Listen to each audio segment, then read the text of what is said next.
জামাত ইসলাম ক্ষমতায় গেলে প্রথম কথা হলো যে আমরা ন্যায় এবং ইনসাফের ভিত্তিতে পররাষ্ট্রনীতি তৈরি করতে চাই, যেটা যেই দেশের সাথেই হোক না কেন। দীর্ঘ সময় আমরা দেখেছি যে এখানে আওয়ামী লীগ সরকার যখন ক্ষমতায় ছিল, এখানে ভারতের আধিপত্যটা যেভাবে এখানে প্রতিষ্ঠিত হয়েছিল, সকল ক্ষেত্রে এখানে ইন্ডিয়া ভারত যেভাবে দাদাগিরি করত, ইনশাআল্লাহ জামাত ইসলামী ক্ষমতায় গেলে এই দাদাগিরি আর চলবে না। অতি সম্প্রতি আমরা দেখতে পেয়েছি যে সোহরাওয়ার্দী উদ্যানে আলেম ওলামাদের একটি সমাবেশ ছিল। সেখানে মাওলানা রফিকুল ইসলাম খানের সঙ্গে অশোভন আচরণ করেছেন, এরকম একটি ভিডিও সামাজিক যোগাযোগের মাধ্যমে ভাইরাল হয়েছে। যিনি করেছেন তিনি হলেন মধুপুরের পীর সাহেব।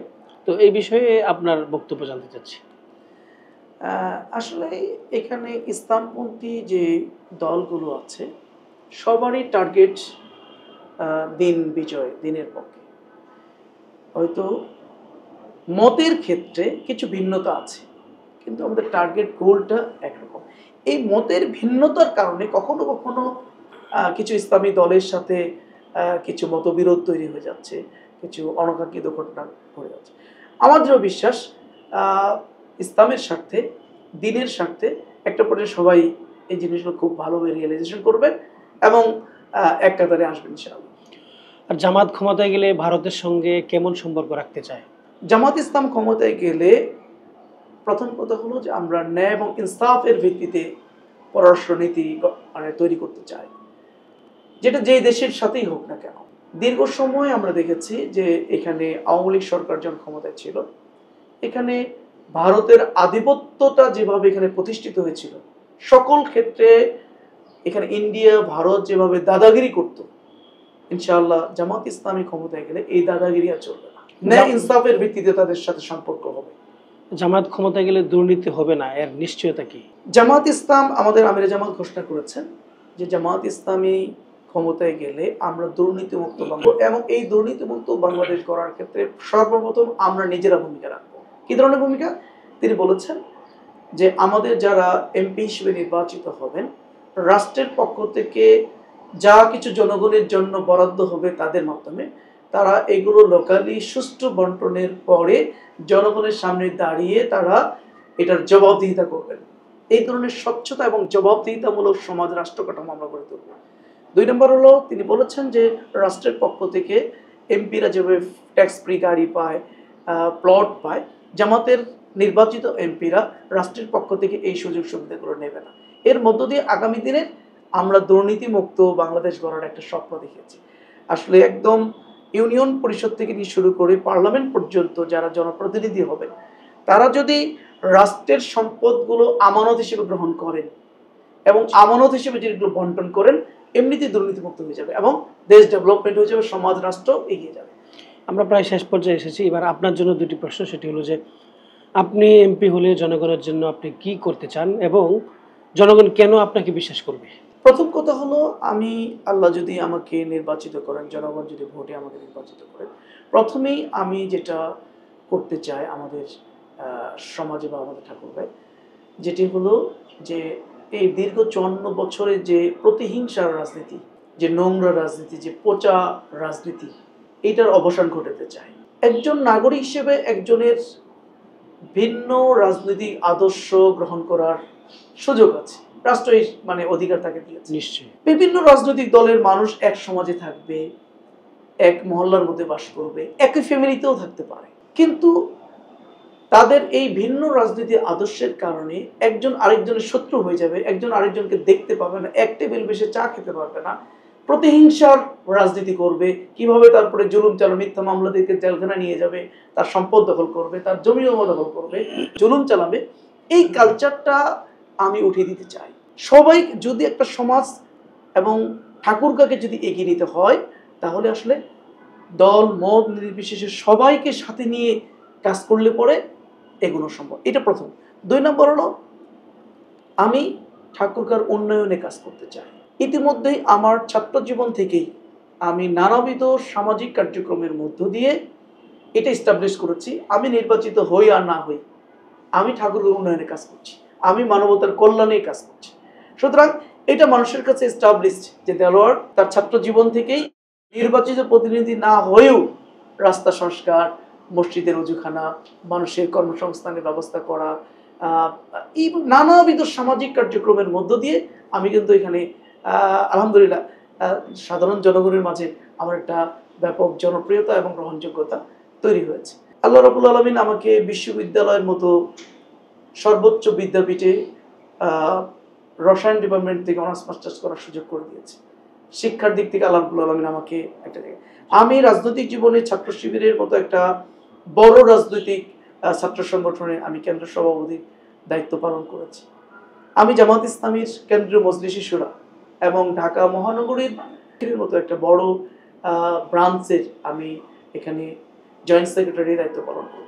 সব মিলিয়ে আমার রাজনৈতিক ক্যারিয়ার, আমার ছাত্র জীবনের রাজনৈতিক ক্যারিয়ার এবং এলাকার মানুষের জন্য আমি যে অনেক আগে থেকে সামাজিক কার্যক্রম এবং ঠাকুরগাঁওর উন্নয়নে, বিশেষ ঠাকুরগাঁর একটি মেডিকেল কলেজ হসপিটালের জন্য, এখানে বন্ধ হয়ে যাওয়া বিমানবন্দরকে চালুর জন্য, এখানে ইপিজেড চালু করার জন্য, এখানে বিশ্ববিদ্যালয়ের জন্য, এখানে মেডিকেল ইঞ্জিনিয়ারিং কলেজের জন্য, এখানে কৃষি কলেজের জন্য, অর্থাৎ যেই কাজগুলো ঠাকুরগাঁর আপামর জনতার দাবি, সেই দাবিগুলো নিয়ে কিন্তু বহু আগে থেকেই আমি কাজ করছি, শুধু এই নির্বাচনকে সামনে রেখে না, বহু আগে থেকে কাজ। এটা আমার এলাকার মানুষগুলোর কাছে ওয়েল এস্টাবলিশড যে দেলোয়ার সাহেব বহু আগে থেকে এই ঠাকুরগাঁর উন্নয়নের জন্য, ঠাকুরগাঁর এই জনমানুষের দাবিগুলোর জন্য তিনি কাজ করছেন। সেই হিসেবে আমি মনে করি সেখানকার জনগণ আগামী দিনে আমাকেই বেছে নেবে ইনশাআল্লাহ।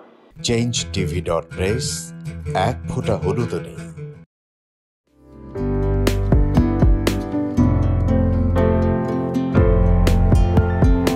পহেলা জানুয়ারি 2025 ইউটিউব জার্নালিজমের অগ্রদূত changetv.press 6 বছর পেরিয়ে পা রাখল গর্বিত চেঞ্জ টিভির 6 বছর পূর্তি উপলক্ষে আমি আন্তরিক ধন্যবাদ জানাচ্ছি।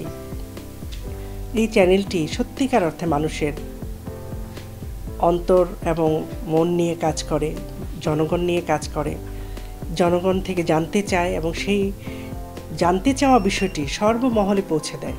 সুতরাং আমি দেখেছি চেঞ্জ টিভির অনেকগুলো অনুষ্ঠান, সবগুলো আমাদের নিজেদেরগুলি সহ তারা চমৎকারভাবে উপস্থাপন করেন এবং তাদের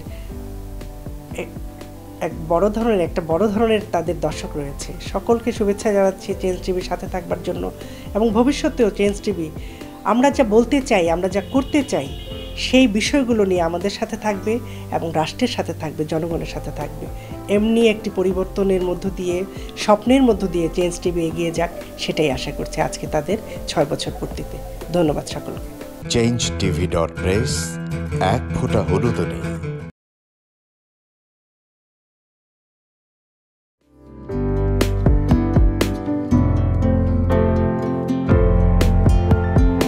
পহেলা জানুয়ারি 2025 ইউটিউব জার্নালিজমের অগ্রদূত changetv.press 6 বছর পেরিয়ে পা রাখল গর্বিত চেঞ্জ টিভি গণতন্ত্র, ভোটাধিকার, আইনের শাসন এবং মুক্ত সাংবাদিকতা প্রতিষ্ঠায় দীর্ঘদিন যাবৎ কাজ করে যাচ্ছে। বাংলাদেশের মানুষের জনমত গঠনে এবং একটি সুন্দর বাংলাদেশ বিনির্মাণের লক্ষ্যে তথ্য এবং বস্তুনিষ্ঠ সংবাদ পরিবেশন করে গোটা জাতিকে তাক লাগিয়ে দিয়েছে। এক ফোঁটা হলুদও নেই এই স্লোগান নিয়ে কোনো প্রতিষ্ঠান, কোনো সংবাদপত্র এবং কোনো মিডিয়া কাজ করছে বলে আমার জানা নেই। এবং বস্তুনিষ্ঠ সংবাদই যাদের প্রেরণা, যাদের একদল বস্তুনিষ্ঠ সংবাদকর্মী নিরলসভাবে একটা সুন্দর বাংলাদেশ গড়ার জন্য ক্ষুধা, দারিদ্র্যমুক্ত, শোষণমুক্ত, ইনসাফ ভিত্তিক একটা কল্যাণ রাষ্ট্র প্রতিষ্ঠার জন্য নিরলসভাবে কাজ করে যাচ্ছে, তার নাম হচ্ছে চেঞ্জ টিভি। বাংলাদেশ লেবার পার্টির পক্ষ থেকে আমি চেঞ্জ টিভির দর্শক, শ্রোতা এবং কলাকুশলী, বিজ্ঞাপনদাতা সবাইকে জানাই আন্তরিক শুভেচ্ছা, অভিনন্দন। 6টি বছর খুব বেশি নয়, 6টি মাস বা বছর একটা শিশু বয়স থাকে।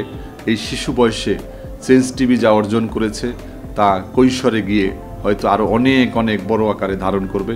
আমি বিশ্বাস করি যে বাংলাদেশের চেঞ্জ টিভি শুধু অনলাইন ভিত্তিক নয়, এটাকে আমরা স্যাটেলাইট হিসাবে দেখতে চাই। বাংলাদেশের মানুষ এই চেঞ্জ টিভির মাধ্যমে আরেকটি স্বপ্নকে তারা বাস্তবায়নের দিকে এগিয়ে যাবে। changetv.press এক ফোঁটা হলুদও নেই।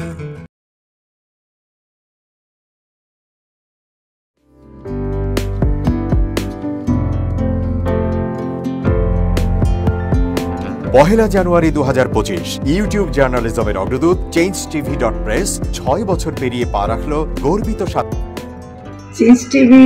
তো আমি তাদেরকে আমার অসংখ্য শুভেচ্ছা জানাচ্ছি, কারণ তারা যে ভূমিকা রেখেছে এই সময়, একটা কঠিন সময় ছিল, সেটাতে যেমন ভূমিকা রেখেছে, এমনকি 5ই আগস্টের পরে নতুন বাংলাদেশেও তারা তাদের সেই তীক্ষ্ণ একটা সমালোচনামূলক এবং যেটাকে আমি গঠনমূলক বলবো সেরকম একটা ভূমিকা রাখছেন। তো সেক্ষেত্রে আমরা মনে করি যে এই ভূমিকা আমাদের দরকার, আমরা চাই এটা থাকুক এবং আরও যেন সমৃদ্ধ হয়। নতুন বাংলাদেশ নির্মাণে আমরা চাই যে চেঞ্জ টিভি যে সমালোচনাগুলো করছে বা যেগুলো আমরা তুলে ধরছেন, সেটা এমন করে করবেন যেন আমরা সেখান থেকে শিখতে পারি এবং সবাই মিলে যেন আমরা নতুন বাংলাদেশকে সত্যিকার অর্থে বৈষম্য বিহীন একটা সমাজ গড়ে তুলতে পারি, সেটা আপনারা সহজ চেষ্টা করুন। change.tv.press এক ফোঁটা হলুদ নেই।